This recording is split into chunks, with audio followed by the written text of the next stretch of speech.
Imagine you're stranded in the wilderness. No phone, no food, no shelter. The temperature's dropping fast and nightfall is creeping in. You panic until you remember a simple trick used by ancient cavemen. Not technology, not gear, just primal, instinctive survival. This one trick could mean the difference between life and death, not just in the wild, but in your everyday modern life. Sounds dramatic? Maybe, but stick around and you'll realize how this caveman wisdom could literally save your life. It's easy to forget that deep in our DNA, we still wired like the early humans who roamed the earth tens of thousands of years ago. While we scroll through phones and sit in climate-controlled rooms, we often overlook the instincts that kept our ancestors alive through ice ages, predators, and unforgiving environments. But survival isn't just about gear or gadgets. At its core, it is about awareness, and one of the most overlooked tools is something every caveman knew intimately: how to create warmth and protection when everything else is stripped away. Let's take you back not to a scene from a movie, but to a real moment. Picture this: a man alone in a dense forest. No matches, no tent. Night is falling. Temperatures dropping. Every sound in the woods feels louder. The crackle of a twig, the distant hoot of an owl. Instinct kicks in. He gathers branches, leaves, anything he can find. He doesn't build a fire right away, no. He does something more basic. He finds a low-lying tree, uses the terrain to block wind, and begins layering leaves and debris to build an insulated mound. It doesn't look like much, just a pile of dirt and sticks. But within minutes, his own body heat is reflected back at him, and he's created a microclimate: warmth, shelter, life. This is the caveman. Trick: natural insulation and situational shelter. It's not flashy. It doesn't need tools. It's built from instinct. And here's the kicker: most of us wouldn't even think to do it. Because in a crisis, we're trained to panic or search for technology. Cavemen didn't have that luxury. They relied on the environment, on reading signs in nature, on making quick decisions using minimal resources. What makes this trick powerful ain't just the act itself. It is the mindset behind it. Adapt fast. Use what's around you. Trust your body to lead. When researchers today study primitive survival, they often come back to the same conclusion: our bodies remember. We might not realize it, but we still carry these instincts inside us. The problem is, we've dulled them with comfort. Cavemen didn't worry about battery life. They worried about body heat. And when you strip everything else away, heat equals survival. So how exactly does this caveman trick work on a physical level? Well, it's all about insulation and containment. When you build a shelter using natural debris like leaves, moss, branches, and soil, you're essentially trapping air. And trapped air, when warmed by your body heat, acts like a buffer between you and the cold. It's the same science behind high-end sleeping bags or thermal jackets. But cavemen didn't need synthetic fabrics. They used what was right in front of them. The earth was their toolkit. Their bodies were their thermometers. Their survival was their mission. Take a look at something called the debris hut. It's one of the most ancient forms of survival shelter known to man. You start with a simple frame, maybe a long stick balanced between two trees or logs. Then you pile up leaves, grass, pine needles, even bark, anything dry and insulating. And here's the clever part: the more you pile on, the warmer it gets. Why? Because it creates layers that trap heat, block wind, and shield against rain or snow. Inside, it might not feel luxurious, but in freezing temperatures, it can raise the internal environment by tens of degrees. That's not comfort, that's survival. This trick has saved lives, not just in theory, but in real modern stories. Hikers lost in the woods, children separated from campsites, even soldiers in training. The ones who knew to build natural shelters had a fighting chance. And not because they had fire or food, but because they understood how to preserve core body temperature. Cold doesn't kill instantly. It creeps in. You don't notice your fingers going numb until it's too late. But with a debris hut, even a rough one, your body gets a chance to stabilize. What's fascinating is how instinctive this can become when you're taught it just once. Survival schools today often include this trick in beginner courses, and people are blown away by how simple and effective it is.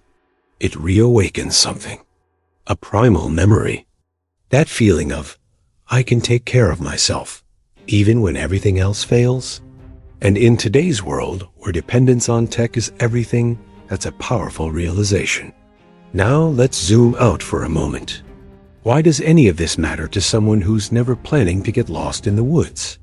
Because this caveman trick isn't just about twigs and leaves. It's a symbol, a reminder that we all have built-in survival mechanisms, both physical and mental, that we've been trained to ignore. You might never need to build a debris hut, but the next time you're in a crisis, stuck in your car during a snowstorm, trapped at home during a blackout, caught in a sudden weather shift during a hike, this same principle applies. Create warmth, conserve energy, and use your environment. Think about how quickly things can turn. One power outage, one wrong turn, one emergency. That's all it takes. And while most people reach for their phones, hoping for a signal or the next best app, the truth is, your body and your brain are your first and most reliable tools. The caveman trick forces you to slow down, assess, and act deliberately. It's not about panic, it's about patience. Not about strength, but awareness. There's also something deeply psychological here. When you build your own shelter from the earth, even something as primitive as a leaf-covered mound, it does something to your mindset. You stop feeling helpless. You start feeling connected to the ground, to your body, to the moment. And in high-stress situations, that mental shift is often what keeps people alive. Survival isn't just about tools. It's about belief. The belief that you're not completely powerless. That you can do something, however small, to tip the odds in your favor. So whether you're stranded on a snowy roadside, facing a flood, or even just dealing with extreme stress in daily life, this caveman logic applies. Start with what you have. Block out what's hurting you. Hold on to your warmth, your physical warmth, your emotional warmth, your inner fire. Because survival, in the end, isn't just about staying alive. It's about remembering that you were built to. Your ancestors did it with nothing. And that strength, it's still in you. Let's bring this ancient wisdom into the now. You might not be trekking through the wilderness or building a leaf hut anytime soon, but the principles behind the caveman trick, they're more relevant than ever. Picture this. A blizzard hits, power goes out, your heating system shuts down, and you're stuck in your home with no way to call for help. It sounds extreme, but these things happen. Every winter, thousands of people are left without electricity during storms. And when that happens, the real threat isn't the snow outside, it's the cold creeping inside. So what do? Most people panic. But those who know the caveman trick do something else entirely. They start looking for insulation. They gather blankets, towels, rugs, even cushions. They seal off a single room. They block drafts under doors, cover windows, and trap body heat inside a small space. Maybe they crawl into a closet with layers of clothes and huddle under a pile of laundry. It might look ridiculous, but guess what? That's a modern-day debris hut. Same principle, different setting. And it works. This mindset, thinking in terms of conservation and simplicity, can be a literal lifesaver. Because in any emergency, from a blackout to a natural disaster, your first priority is always going to be shelter and heat. And while we like to believe that help will arrive quickly, sometimes it doesn't. Sometimes you are the help. And in that moment, the most basic human instinct to protect your core warmth can make all the difference. Even rescue professionals talk about this. EMTS, survival instructors, disaster response teams, they all echo one truth. Those who survive aren't always the fittest or the best equipped. They're often the calmest. The ones who act fast with the simplest strategies. The ones who know how to shrink their world into a space they can control and maintain warmth. That's the caveman trick, dressed in modern clothes. Now let us shift the lens a bit, because survival doesn't always look like a natural disaster or wilderness emergency. Sometimes it's emotional, mental, a quiet kind of crisis that sneaks up on you in everyday life. And surprisingly, the caveman trick still applies. Think about this. In ancient times, the instinct to seek shelter wasn't just about escaping the cold. It was about creating a sense of safety, a protected space where you could rest, recover, and reset. That's just as relevant today, especially when you're feeling overwhelmed, anxious, or completely drained by life. Let's say you've hit a breaking point. Work is crushing you. Relationships feel strained. You're exhausted, but you can't switch off. In that moment, your body and brain are screaming for safety, but instead of giving it to them, we usually push harder, scroll more, avoid the feeling. What if instead you leaned into the caveman instinct? What if you made yourself a literal or emotional debris hut? It sounds silly, but try it. Shut off the noise, close a door, grab a blanket, light a candle, turn down the lights, disconnect from devices. You're not hiding, you're insulating. You're recreating a mental shelter where you can regulate your emotions the same way you de-regulate your body temperature. In both cases, the goal is the same: preserve your core. Whether it's warmth or sanity, survival starts when you decide to stop the leaks and hold on to what matters. This is why the caveman trick isn't just a survival tactic, it's a mindset. It's a way of seeing your environment as something you can use, shape, adapt to. A stressful day? You insulate. A panic attack? You find your shelter. A toxic situation? You build your walls literally or figuratively and protect your space. The point is, this ancient logic isn't about the past. It's about being human. And whether it's 10,000 BC or 2025, humans still need the same thing when things get hard: safety, warmth, and a way to breathe. So here is the question. How do you take this caveman trick and actually weave it into your life before a crisis hits? Because survival shouldn't only kick in during emergencies. The best survivors are the ones who prepare, practice, and build habits long before things go wrong. And that starts with awareness. Start noticing the environments around you.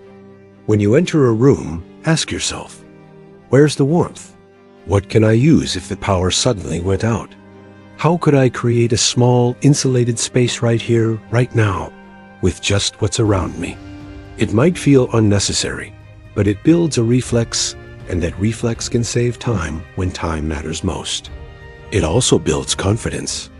Most people freeze when they lose access to modern tools.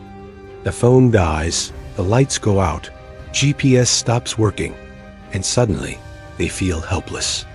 But imagine knowing that even without a single gadget, you still have what you need: your brain, your body, your instincts. That's not just survival, that's power. And it changes how you move through the world. It is not about being a doomsday prepper or building a bunker. It is about being just capable enough to know that if things went sideways, you wouldn't crumble. You'd act. You'd adapt. One of the simplest ways to start practicing this is during a camping trip, even in your backyard or living room.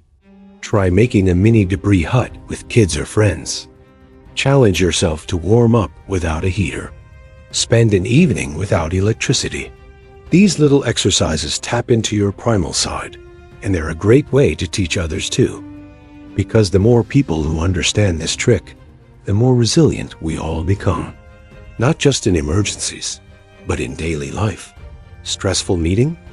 Build a calm space. Unexpected delay? Conserve your energy. Everything becomes a version of that ancient shelter, and suddenly, you're not reacting, you're responding. In the end, this caveman trick isn't just about surviving. It's about remembering that you are connected to a long line of people who made it through worse with far less. That resilience lives in you. And that sometimes, the smartest move is the simplest one: pile up the leaves. Get close to the earth and protect your fire, because your survival has always been in your hands. So what's the takeaway here? It's not just go live in the woods or ditch your phone. It's that sometimes the most powerful tools for survival, physical or emotional, aren't the flashy ones.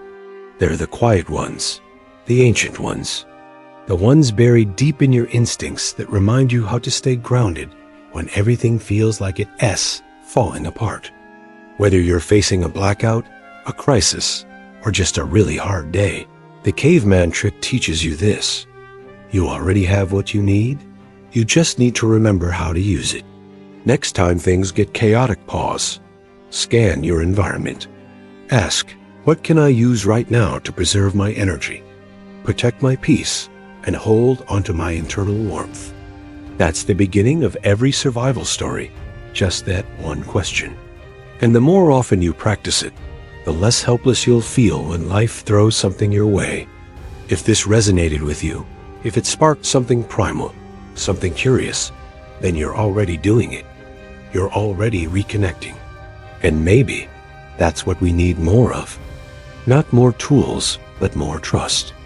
Trust in ourselves, in our instincts, in our ability to survive and thrive with less. So if you found this helpful, make sure you hit that subscribe button. Share this video with someone who might need to hear it. And tell me in the comments, when was a time your instincts kicked in and surprised you? Let's start a conversation, because your story might be the reminder someone else needs. Stay safe, stay sharp, and don't forget you are built to survive.